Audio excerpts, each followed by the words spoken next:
Namaskar, Namo Namah. Welcome to the finance lecture. Today we will discuss about financial planning. This topic is common to MCOM semester 1 and MCOM semester 4. Let us discuss today's topic, financial planning. Financial planning is an important function of financial management. So whenever we talk about financial management is always from the perspective of firm, but investment management is always from the perspective of investor. So there are two sides, from the firm side and from the investor sides. For both financial planning, वित्तीय नियोजन जो कि महत्वपूर्ण है, और आज हम वित्तीय प्रबंध के संदर्भ में फाइनेंशियल प्लानिंग की चर्चा करेंगे। फाइनेंशियल प्लानिंग के मीनिंग को दो भागों में वर्गीकृत किया गया है। Narrow concept of financial planning, संकुचित अवधारणा, और दूसरा विस्तृत अवधारणा, broader concept of financial planning. अब हम बारी बारी से इनके बारे में डिटेल से समझेंगे। नैरो कंसेप्ट के अकॉर्डिंग हम बात करें तो फाइनेंशियल प्लानिंग मीन्स एस्टिमेटिंग और forecasting the financial requirement of A business. Estimating means अनुमान लगाना। तो अकॉर्डिंग टू नैरो कंसेप्ट, किसी भी बिजनेस में, किसी भी फर्म को कितने वित्त की ज़रूरत है, ये सारा नैरो कंसेप्ट कहलाता है। बट एक दूसरी नैरो कंसेप्ट में एक दूसरे ऑथर की अवधारणा ये है कि फाइनेंशियल प्लानिंग जो है means determining the capital structure of the business. As we know, capital structure refers to the mix of debt and equity. किसी भी फर्म के पास कितना बोरोड कैपिटल है, कितना ओनरशिप कैपिटल है, इनके मिक्सचर को हम कैपिटल स्ट्रक्चर कहते हैं, और कैपिटल स्ट्रक्चर का निर्धारण करना फाइनेंशियल प्लानिंग है। जरा हम यदि गौर से देखें तो जो फर्स्ट नैरो कंसेप्ट, जो फर्स्ट ऑथर के अकॉर्डिंग है, वो एस्टिमेटिंग की बात करता है। यानी कि जो भी हमारे पास फंड की रिक्वायरमेंट है उसको हम कैसे अनुमान लगाएं, कैसे पता करें, फोरकास्टिंग, भविष्यवाणी कैसे करें। लेकिन जो दूसरा व्यू है वो ये कहता है कि कैपिटल स्ट्रक्चर हम कैसे डिटरमाइन करें। मेरा मानना यह है कि दोनों व्यू में एक ना एक चीज़ मिसिंग है। पहले वाले में डिटरमाइनिंग कैपिटल स्ट्रक्चर मिसिंग है, दूसरे वाले में एस्टिमेटिंग और फोरकास्टिंग मिसिंग है। तो दोनों में से कोई भी डेफिनेशन कंप्लीट नहीं है नैरो कंसेप्ट के according. So both of this view are not telling us about the complete picture of financial planning, and we should not focus on the narrow concept, we should focus on broader concept. So let us discuss the broader concept of financial planning. अब हम वित्तीय नियोजन के विस्तृत अवधारणा के बारे में चर्चा करेंगे। जैसा कि मैंने नैरो कंसेप्ट में बताया था कि कंप्लीट नहीं है, यदि दोनों डेफिनेशन को हम कंबाइन कर दें तो ब्रॉडर कंसेप्ट हो जाएगा। जैसे financial planning means estimating of financial requirement and determination of capital structure. इसमें दोनों बात आ गई, कितने वित्त की आवश्यकता है और उसका निर्धारण कैसे करें।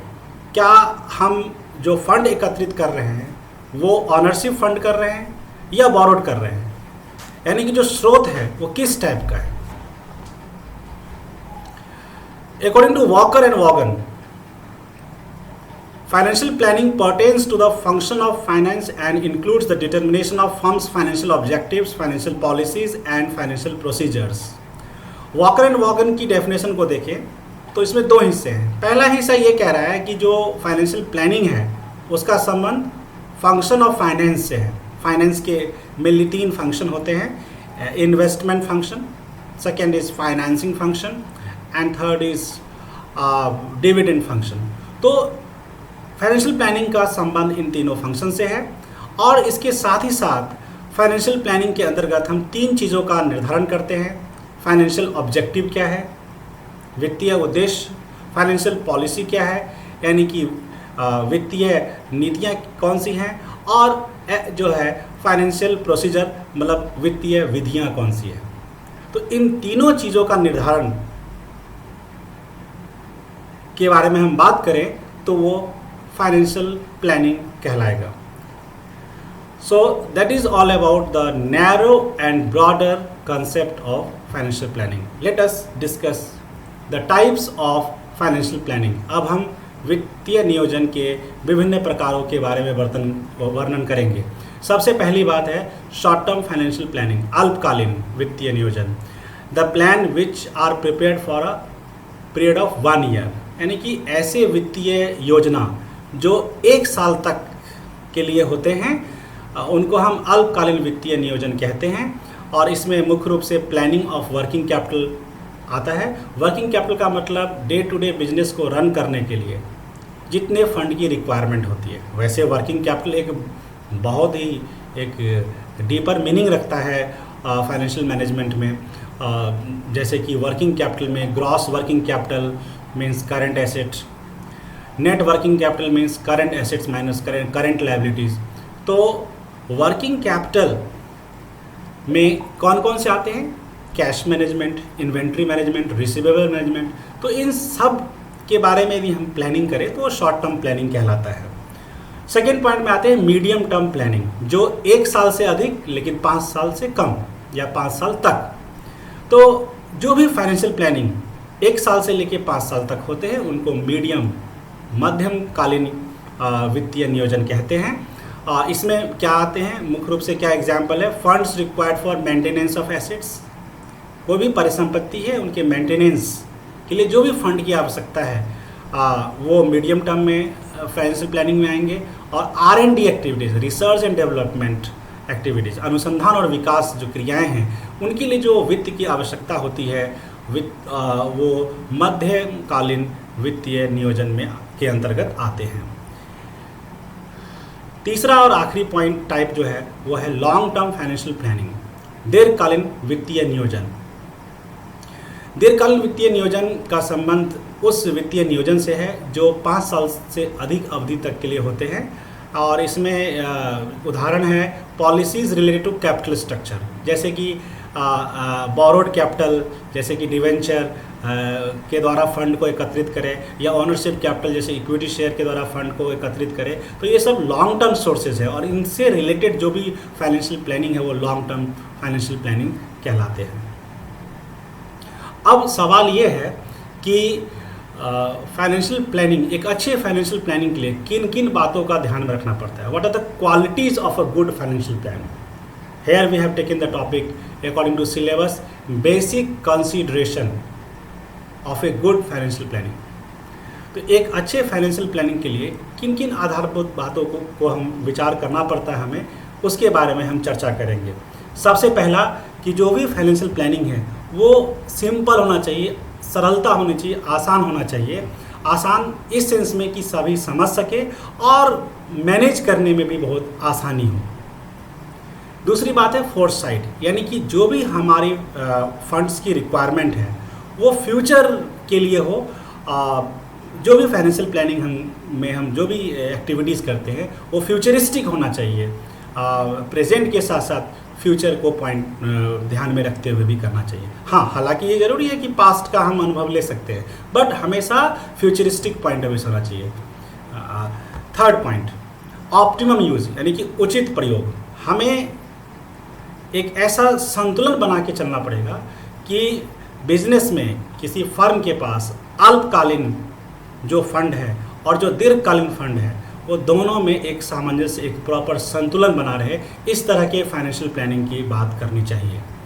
चौथे पॉइंट पर हम आते हैं फ्लेक्सिबिलिटी। फ्लेक्सिबिलिटी मतलब that can be adjusted, that can be changed, जिन्हें परिवर्तन किया जा सकता है। यदि मान लिया जाए कि दैनिक जीवन में कोई परिस्थितियों में परिवर्तन होता है तो उन परिस्थितियों में परिवर्तन के अनुसार यदि हम अपने वित्तीय नियोजन में परिवर्तन कर पाते हैं, फाइनेंशियल प्लानिंग में हम चेंज कर पाते हैं, तो हम इसे कहेंगे फ्लेक्सिबिलिटी। और ये होना चाहिए एक अच्छे फाइनेंशियल प्लानिंग के लिए। लिक्विडिटी, तरलता। Liquidity is the ability of enterprise to pay off its day to day expenses and other short term liabilities on time. यदि किसी भी फर्म के पास कोई भी पेमेंट किसी सेकेंड पार्टी, थर्ड पार्टी को करना है तो वो कर पाने में सक्षम रहे। ऐसा ना हो कि हम लिक्विडिटी पर ना ध्यान दें, शॉर्ट टर्म पर ना ध्यान दें और सिर्फ लॉन्ग टर्म के चक्कर में रहे, तो जो भी शॉर्ट टर्म नीड्स है वो फर्म पूरा नहीं कर पाएगी और फर्म जो है एट प्रेजेंट शॉर्ट टर्म में जो है वो अपने सारे ऑपरेशनल एक्टिविटीज़ नहीं कर पाएगी। इसलिए ज़रूरी है कि फर्म को लिक्विडिटी यानी कि तरलता, इसके साथ ही साथ प्रॉफिटेबिलिटी यानी कि लाभ, इन दोनों में एक प्रॉपर सामंजस्य बना के रखें। लेकिन इस पॉइंट में कहा गया है कि एक अच्छे फाइनेंशियल प्लानिंग के लिए लिक्विडिटी का ध्यान रखना बहुत ज़रूरी है। छठा पॉइंट है इकोनॉमिकल, मितव्ययता, यानी कि कोई भी फाइनेंशियल प्लानिंग ऐसा होना चाहिए जो कॉस्ट ऑफ कैपिटल, जो पूंजी की लागत है, उसको कम से कम कर पाए। और जो फाइनेंशियल प्लानिंग पूंजी की लागत को कम कर पाता है उसे हम सबसे अच्छा, सबसे बेहतरीन फाइनेंशियल प्लानिंग कह सकते हैं। यदि हम सातवें पॉइंट की बात करें तो कंटिजेंसीज, आकस्मिकता, इट मीन्स कोई भी यदि हम फ्यूचर इवेंट की बात करें तो वो तो सर्टेन है नहीं, क्योंकि फ्यूचर का हमें पता नहीं है। तो जो इवेंट के बारे में हमें पता नहीं है उसके लिए हम फंड की व्यवस्था करते हैं, तो ये कंटिजेंसी कहलाएगा। और हमें एक ऐसा फाइनेंशियल प्लानिंग प्लान करना चाहिए जिसके अंतर्गत कंटिजेंसी इवेंट्स का भी हम ध्यान रख सके। कोई आकस्मिक हमें एक ज़रूरत पड़ गई फंड की तो उन ज़रूरतों को भी हम पूरा कर पाए। सुटेबिलिटी, उपयुक्तता, यानी कि फाइनेंशियल प्लानिंग ऐसा होना चाहिए जो फर्म के स्ट्रक्चर, उसकी संरचना के अनुसार होना चाहिए। फर्म के साइज यानी कि स्मॉल फर्म के लिए अलग होना चाहिए फाइनेंशियल प्लानिंग, लार्ज फर्म के लिए अलग होना चाहिए। और उसके स्ट्रक्चर यानी कि मैट्रिक्स ऑर्गेनाइजेशन है या फर्म का जो भी स्ट्रक्चर है, प्रोजेक्ट ऑर्गेनाइजेशन है, सबको ध्यान में रखते हुए फाइनेंशियल प्लानिंग करना चाहिए। यानी कि फाइनेंशियल प्लानिंग एक प्लानिंग सभी फर्मों के लिए नहीं हो सकता, प्रत्येक फर्म के लिए अलग अलग वित्तीय नियोजन होता है और होना चाहिए। यदि हर फर्म के अनुसार यदि वित्तीय प्लानिंग किया जाएगा, फाइनेंशियल प्लानिंग की जाएगी, तभी हम अच्छा मानेंगे। अदरवाइज एक सेम टाइप की पॉलिसी हर फर्म एडॉप्ट नहीं कर सकती, क्योंकि हर फर्म की परिस्थितियां अलग अलग होती है। कंट्रोल, नियंत्रण, it should establish and maintain a proper system of financial control. अब सवाल यह है कि कंट्रोल, दो तरह के फंड होते हैं, बोरोड कैपिटल, ऑनरशिप कैपिटल। यदि हम ऑनरशिप कैपिटल के थ्रू फंड को इकट्ठा करते हैं तो मेरे ख्याल से फर्म को कंट्रोल कम हो जाता है, क्योंकि एक तरह से वोटिंग राइट जो है इक्विटी शेयर वाले को मिल जाता है, उनको ऑनरशिप मिल जाता है।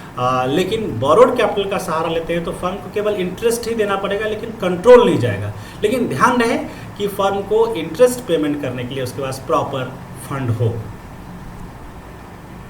नेक्स्ट पॉइंट, अब हम बात करते हैं determination of financial needs of A business, यानी कि किसी भी व्यवसाय में जो वित्तीय ज़रूरतें होती हैं उनका हम निर्धारण कैसे करेंगे।